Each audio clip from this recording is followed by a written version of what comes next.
राधे राधे दोस्तों, आइए हमारे चैनल अलौकिक श्रद्धा में आपका स्वागत है।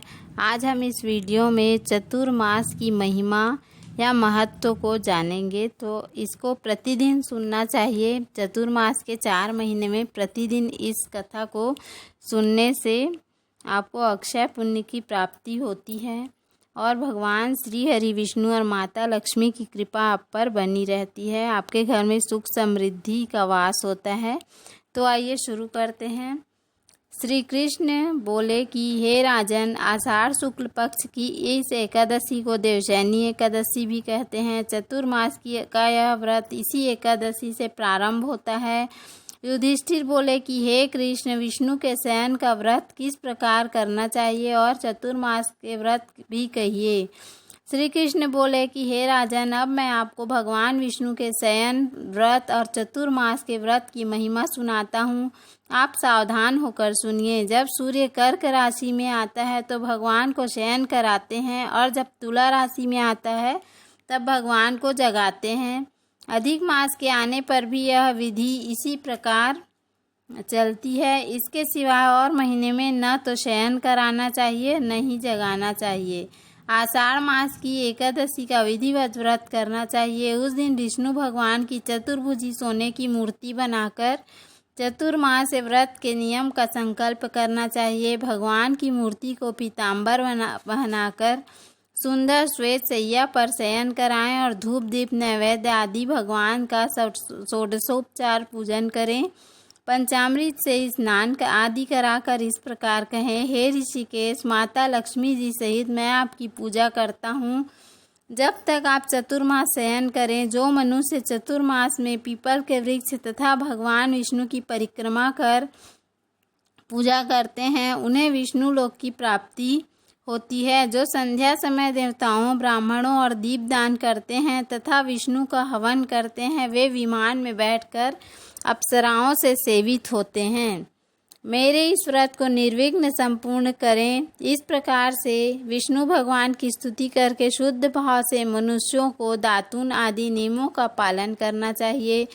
विष्णु भगवान के व्रत को ग्रहण करने के 5 काल वर्णन किए हैं। देवशैनी एकादशी से यह व्रत होता है और एकादशी, द्वादशी, पूर्णमासी, अष्टमी और कर्क की संक्रांति से भी व्रत प्रारंभ किया जाता है।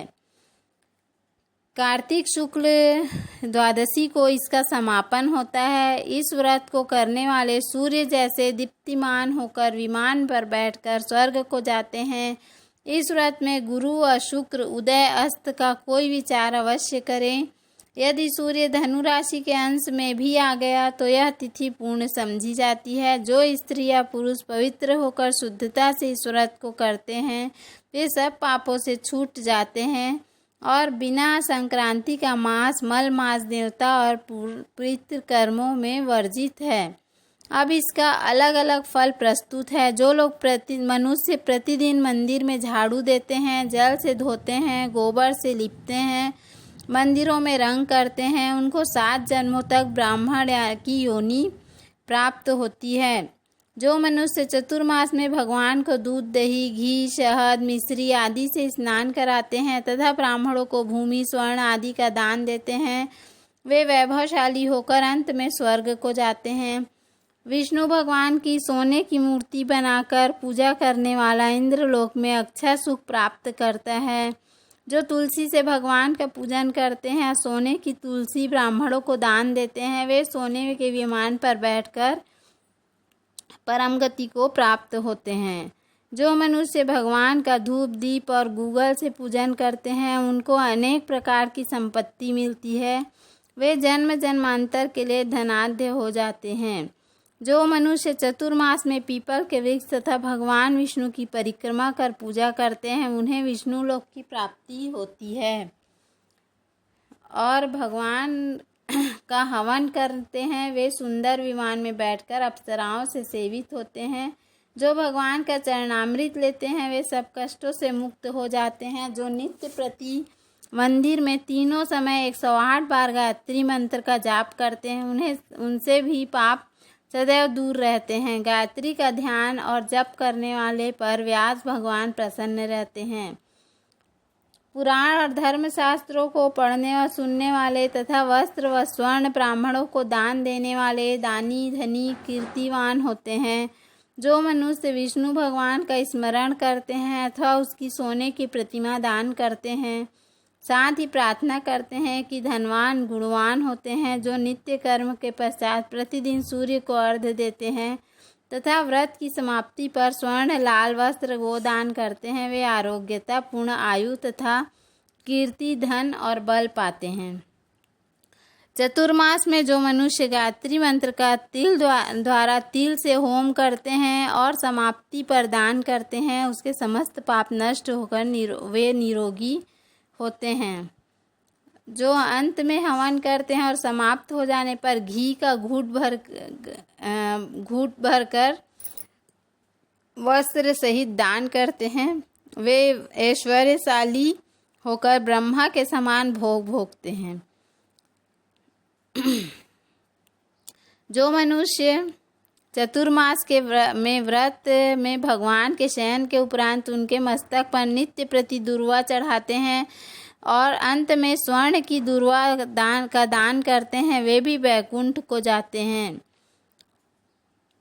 चतुर्मास में भगवान शिव और विष्णु के मंदिरों में जाकर जागरण और शिवगान करना चाहिए। उत्तम ध्वनि वाला घंटा नाद करना चाहिए। इस प्रकार प्रार्थना करना चाहिए कि हे भगवान, हे जगदीश, आप मेरे पापों को नष्ट करने वाले हो और आप मेरे समस्त प्रकार के पाप नष्ट कीजिए। आपको कोटिशः प्रणाम। ऐसा मनुष्य निश्चय ही भगवान की कृपा का पात्र बनता है।